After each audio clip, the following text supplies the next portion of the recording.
दोस्तों नमस्कार। अमृतकाल में एक बहुत बड़ा कांड हो गया है और इस कांड की वजह से कहीं ना कहीं अमित शाह की जो चाणक्यगिरी थी यानी चाणक्य नीति वो फेल होती हुई नज़र आ रही है और मोदी जी का जो जादू था वो जादू भी उतरता हुआ नज़र आ रहा है। और इतना ही नहीं, महज कुछ महीनों की बात है इलेक्शन में, और यदि 2-3 महीने के अंदर इसे मैनेज नहीं किया गया, यानी यदि इसका सोशल स्तर पर यदि इसका मैनेजमेंट नहीं किया गया कायदे से, तो इसका जो असर पड़ेगा वो बहुत ही भयानक पड़ सकता है। और ये जो बीजेपी की सारी नीति है, सारी बिसात है 2024 के लिए, वो फेल हो जाएगी। और 2024 के लिए ही नहीं, उसके पहले जो 5 राज्यों में चुनाव होने वाले हैं आपकी असेंबली के, उसमें भी सब पर पानी फिर जाएगा। जी हाँ, अमृतकाल के इस कांड में सबसे ज़्यादा चर्चा इस बात की है कि आखिर ऐसा हो क्यों रहा है।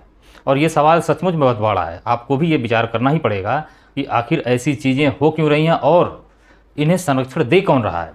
अच्छा, एक बड़ा सवाल हमारे और आपके ऊपर भी है कि साहब आखिर ऐसे लोग, चुनने वाले तो हम आप ही हैं, जनता ही चुनाव करती है, तो ये सारी चीज़ें आखिर जनता को दिखती क्यों नहीं है।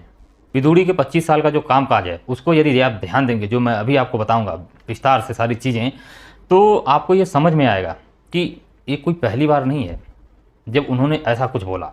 इस तरह के विवादित बयान या इस तरह की तीखी टिप्पणी, एक तरह से जो अपमानित करने वाली टिप्पणी, इसके पहले भी वो बहुत बार बोल चुके हैं। और कहीं ना कहीं इसके बदले में उन्हें सज़ा दी जाए या उनके खिलाफ कोई एक्शन हो, इसके विपरीत उन्हें उसका इनाम मिला है। और ऐसी संभावनाएं भी जताई गई हैं कि इस बार भी जो संसद के पहले सत्र में पहले दिन में जो काम हुआ, यानी जो साहब ने बोला, उस पर उन्हें इनाम मिल सकता है। विधूड़ी का एबीवीपी से भी बड़ा ज़बरदस्त कनेक्शन, जी वो कहीं ना कहीं उसी से निकल करके आए हुए हैं। इस पर भी चर्चा करेंगे। उसके पहले फटाफट लाइक कर दीजिए, सब्सक्राइब कर दीजिए, शेयर कर दीजिए अपने दोस्तों में, अपने परिवार में, अन्य लोगों में। गोदी मीडिया के इस झूठे जंतर मंतर वाले प्रचार तंत्र से बाहर निकलिए, उनसे बच करके रहिए। अभी मैं आपको बताऊंगा भी कि इसका प्रभाव किस किस तरीके से पड़ा है। विधूड़ी जी पर कम चर्चा करेंगे लेकिन प्रभाव पर ज़्यादा चर्चा करेंगे, और हमको और आपको कैसे बदला गया, यानी विचारधारा कैसे बदल गई सामान्य लोगों की। हमको आपसे तात्पर्य है सामान्य लोगों की विचारधारा कैसे बदल गई, इस पर विशेष रूप से बात करेंगे। कई सारे लोगों ने यह सवाल उठाया कि कहीं ऐसा तो नहीं कि विधूड़ी ने जानबूझ करके ऐसे काम किए। अच्छा, इस तरह के शब्दों का इस्तेमाल यूं ही मतलब बिना वजह ऐसे तो किया नहीं जा सकता, इसके पीछे कुछ तो कारण होगा। आखिर इसके पीछे जो एक कहा जाता है ना कि कोई यदि आप कोई बड़ा काम इस तरह का कर रहे हैं जो विवादित है या जिसके बदले में आपको बड़ी सज़ा दी जा सकती है, और फिर भी आप खुले मन से कर रहे हैं, बड़े शौक से और बहुत ही मतलब शानदार तरीके से, तो कहीं ना कहीं इसके पीछे आपको एहसास होता है अपनी किसी शक्ति का, यानी पीछे कोई शक्ति खड़ी है जो आपको बचा लेगी, यानी जो आपको संरक्षण देगी। और इसी तरह के सवाल उठ रहे हैं विधूड़ी के इस कांड पर। बड़ा सवाल तो ये भी उठ गया कि इनके क्षेत्र की जनता जिन्होंने इनका चुनाव किया, क्या वो यही बोलने के लिए इनको संसद में भेजी थी, या वो अपने गाँव के नाली, कूड़े, पानी, बिजली, यह इस पर बात करने के लिए इन्हें चुन करके भेजा गया, या यही बोलने के लिए भेजा गया था। ये भी तो अपने आप में बड़ा सवाल हो गया। तो कहीं ना कहीं इन सारी चीज़ों पर सवाल उठते जा रहे हैं। इनका जो राजनीतिक सफर है उस पर आप ध्यान देंगे तो आपको मिलेगा कि ऐसे बहुत सारे भाषण और ऐसे बहुत सारे बयान भरे पड़े हैं।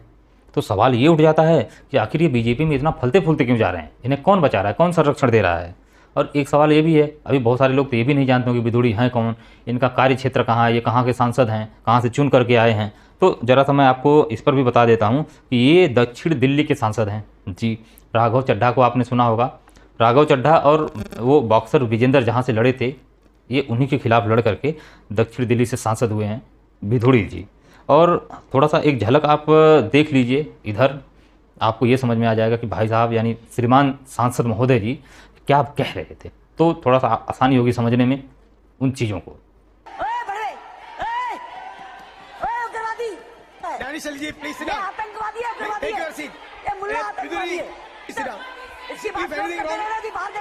अब मैं ये आपको इसलिए सुना दिया क्योंकि मैं वो खुद से नहीं बोल सकता कि ये साहब ने जो जो शब्दों का प्रयोग किया है। बहरहाल इसमें 2-3 बड़ी ज़बरदस्त चीज़ें निकल करके आई कि रविशंकर जी मुस्कुरा रहे हैं। हर्षवर्धन जिन्हें कहा जाता है कि बहुत ही मतलब एक सभ्य और एक अलग उनकी छवि बनी हुई है, उनको लेकर के भी सवाल उठे कि आखिर वो मुस्कुरा रहे हैं। ऐसे समय में तो उन्हें रोकना चाहिए था। अब कई सारे लोग अब तो ये भी कहने लगे कि जो यात्राओं में विवाद हो जाता है और इस तरह की कई सारी चीज़ें आप आए दिन सुनते रहते हैं, तो हो सकता है जो इस तरह के भाषण अब संसद में जब दिए जा रहे हैं तो बाहर जाने क्या क्या बोला जा रहा होगा, या इस तरह की और कई सारी चीज़ें होती होंगी, शायद इसी वजह से वो सारे विवाद हो रहे हों। तो इस पर मुझे लग रहा था कि संसद में जो इनके पक्ष के लोग हैं उन्हें ही सवाल उठाना चाहिए था, उन्हें ही रोकना भी चाहिए था, तो ज़्यादा बेहतर होता। इससे क्या होता कि एक जनता को भी संदेश जाता कि नहीं, हमारी जो पार्टी है कि आपको बहुत बड़ी संख्या में 303 सीटें आप जीत करके आए हैं, बहुमत में हैं, तो जनता का एक बड़ा विश्वास आपके साथ है और आपके एक सांसद महोदय इस तरह की किसी भाषा का इस्तेमाल करेंगे किसी के खिलाफ, तो बड़ा ही एक अजीब है। ये कोई आज की बात है नहीं, तो सबको पता था कि विदोड़ी जी बोलेंगे तो कुछ ऐसा ही बोलने वाले हैं, क्योंकि इनका रिकॉर्ड है, वो उसी आधार पर सांसद में आए हैं। तो इसके पहले आप वो 83 के आसपास से वो बीजेपी में हैं, 93 के आसपास में वो महरौली में किसी पद पर बैठे, उसके बाद धीरे धीरे वो कई सारा उनका इतिहास है, वो जिला अध्यक्ष और फिर प्रदेश और पता नहीं कहाँ कहाँ पहुँचते पहुँचते 2014 में फाइनली वो सांसद बन गए। अरविंद केजरीवाल ने जो अपने बच्चों की कसम खाने वाला एक बयान दिया था, उस पर इन्होंने एक अटैक करते हुए यानी काउंटर अटैक करते हुए जो कहा था वो भी बहुत विवादित था। तो बच्चों को लेकर के पड़ोसी और क्या क्या सारी चीज़ें उन्होंने कही थी वो भी मैं नहीं कह सकता।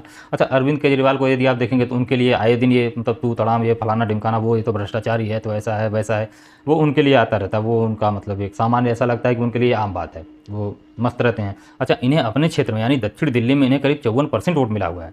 तो आप जरा सोचिए 50% से ज़्यादा वोट मिला हुआ है इन्हें, और क्या वो सारे अच्छा इनका रिकॉर्ड जो पुराना है वो कुछ इसी तरह का, इसी तरह की भाषा और ऐसे ही विपक्षियों पर इसी प्रकार से हमला बोलते हैं। तो ज़रा सा सोचिए कि क्या वो जो 54% लोगों ने इन्हें वोट दिया है, वो क्या सिर्फ वो इसी तरह के विचारधारा से लोग जुड़े हुए हैं? मुझे नहीं लगता है कि उनकी विचारधारा ऐसी होगी। वो भाजपा के नाम पर और अन्य चीज़ों के नाम पर उनके साथ भले जुड़ गए हों।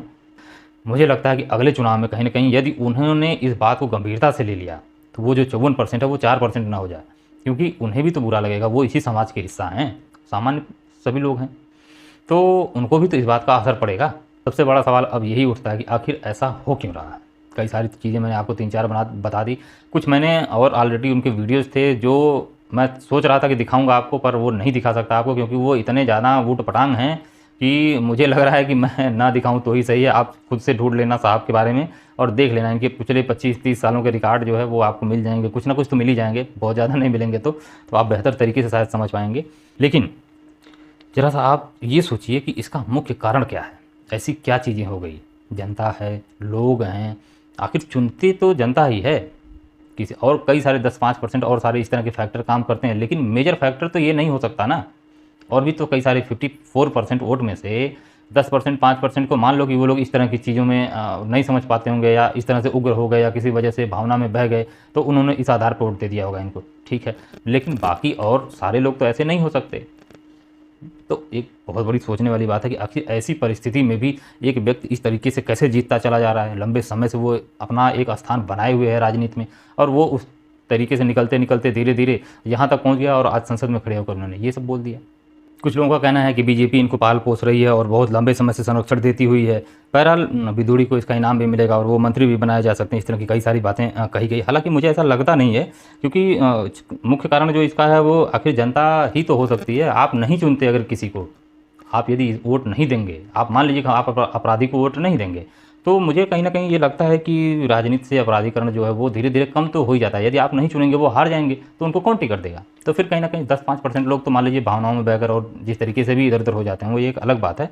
बहरहाल एक मेजर पॉइंट होता है 30-40% जो मेन वोट होता है, वो कहीं ना कहीं समझदार और वो सारे लोग होते हैं जो कई सारे मुद्दों पर ध्यान देते हैं, यानी अपने लोकल मुद्दों पर और सारी चीज़ों पर। तो वो यदि इन सारी चीज़ों पर कवर करें या ध्यान दें, तो मुझे नहीं लगता है कि इस तरह के लोग जीत करके आगे बढ़ पाएंगे। और यदि ये नहीं जीतेंगे तो फिर इनको कोई पूछेगा ही नहीं। तो कहीं ना कहीं जो एक अपराधीकरण है राजनीति का, तो वो भी कम हो सकता है। दूसरी चीज़, ये गोदी मीडिया पर जो बहुत सारा आरोप लगता रहता है कि गोदी मीडिया ने ये कर दिया वो कर दिया, ठीक है, मैं इस चीज़ को तो मानता ही हूँ कि 2014 के बाद गोदी मीडिया ने कई सारी चीज़ों को गलत तरीके से पेश किया और एक दुष्प्रचार का माहौल बना दिया, और एक अग्रेसिवनेस पत्रकारिता में भी आप देखेंगे, वो उछल कूद वाली पत्रकारिता, तो उसमें भी कहीं ना कहीं कई सारी ऐसी चीज़ें नज़र आई जो लोगों के, सामान्य लोगों के विचारधारा को बदल रही है। लेकिन विदुड़ी तो आज के हैं नहीं, 2014 के तो हैं नहीं, ये तो 1983 से हैं। और 83 से मान लीजिए उन्होंने ज्वाइन किया और धीरे धीरे कुछ, लेकिन 93 के आसपास, 94 के आसपास में ये महरौली में किसी पद पर थे, तो कहीं ना कहीं ये निकल करके सामने आ चुके थे। और उसके पहले ये ABVP में थे, तो उसमें भी इन्होंने कोई बहुत सुनहरा कार्य तो किया नहीं। कई सारी इनकी चीज़ें हालांकि वो कथित तौर से मिली, तो इस वजह से मैं उस पर कुछ कह नहीं सकता, पर फिर भी आप ज़रा सा इस बारे में गंभीरता से सोचिएगा कि ये सिर्फ 2014 के बाद की बात नहीं है, इसके पहले भी तो इस तरह की कई सारी चीज़ें हुई हैं जो सामान्य रूप से लोगों पर ही प्रश्न उठ जाता है कि साहब, आपके क्षेत्र में क्या सारे लोग तो ऐसे नहीं हो सकते कि बस वो कुछ ही बिंदुओं पर ध्यान दें और वोट दे देते हों। बहुत सारे जो लोकल मुद्दे हैं, गरीबी, महंगाई, बेरोजगारी और कई सारी ऐसी चीज़ें हैं, उसके आधार पर लोग वोट देते हैं। तो वो मेजर वोट उसी पे जाता है। बाकी 10-20%, 5% का वोट जो होता है वो मार्जिन वोट होता है, जो इधर से उधर वो कुछ भावनाओं में बह करके और इस तरह से उलझ पुलझ करके चला जाए, वो एक अलग बात है। इस तरह की चीज़ों पर उलझ करके चला जाए, वो एक अलग बात। अब ये जो भाषण साहब ने दिया है, उसे सुनने के बाद, वो चाहे कोई धर्म का हो, किसी भी जाति का हो, किसी भी वर्ग का हो, कोई भी व्यक्ति हो, पढ़ा लिखा हो, अनपढ़ हो, किसान हो, कुछ भी हो, वो अच्छा तो नहीं कह रहा है। सारे लोग यही कह रहे हैं कि नहीं, ये जो बोला उन्होंने वो गलत था, गलत भाषा का इस्तेमाल किया गया, गलत तरीके से वो बाहर निकलो देख लूँगा, और वो जो भी उन्होंने बोला वो गलत था। बहरहाल इस मुद्दे पर आप क्या सोचते हैं हमें कमेंट सेक्शन में जरूर बताइएगा। मिलेंगे फिर किसी और चर्चा में, तब तक के लिए नमस्कार।